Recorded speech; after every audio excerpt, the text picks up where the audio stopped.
para po sa ating dagdag kaalaman, power healing ng paragis. Alamin natin ang power healing ng halamang gamot na paragis. Pamilyar ba kayo sa damong ito? Sigurado ako na kilalang kilala nyo to. Paragis ang tawag sa halamang gamot na ito. Napakagandang alternatibong gamot nito para sa taong may mga sakit na cyst and breast, ovarian cyst, myoma, cervical polyps, at mayroong hindi regular na menstruation. Dahil may natural na chemical ito para mapigilan ang pamumuong bukol sa loob ng katawan.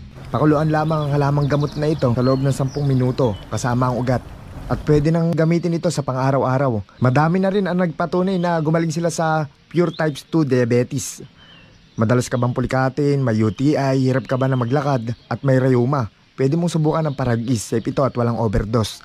Dahil sa buto nito na aabot ng 40,000, nagagawa nito na magparami sa kung saan-saan. Anti-inflammatory, anti-histamine, ilan lang yan sa taglay ng paragis. Tinatawag ito na bionic medicine. Ibig sabihin, pwede ito sa tao, pwede rin ito sa mga alagang hayop. Napakaganda rin talaga nito sa mga taong may sakit sa kidney, liver detox, at kahit anong sakit sa pag-ihi. At nakapagpapatigil din ito, nakapagpapaampat din ito ng mga pagdurugo sa sugat.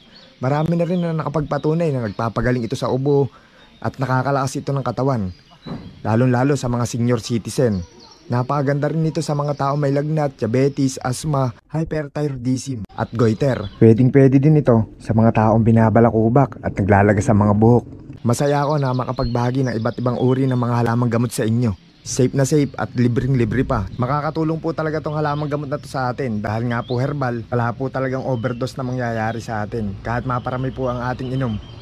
Wala po tayong babayaran dahil makukuha po natin ang halamang gamot na ito sa mga tabing kalsada, palayan, at maging sa ating mga bako-bakuran. Salamat po sa inyong panonood sa ilang minutong dagdag kaalaman. Madalas na po ako mag-upload ng mga ganitong video na may kaugnayan po sa ating kalusugan. Hanggang dito na lamang po. Good health sa ating lahat. God bless.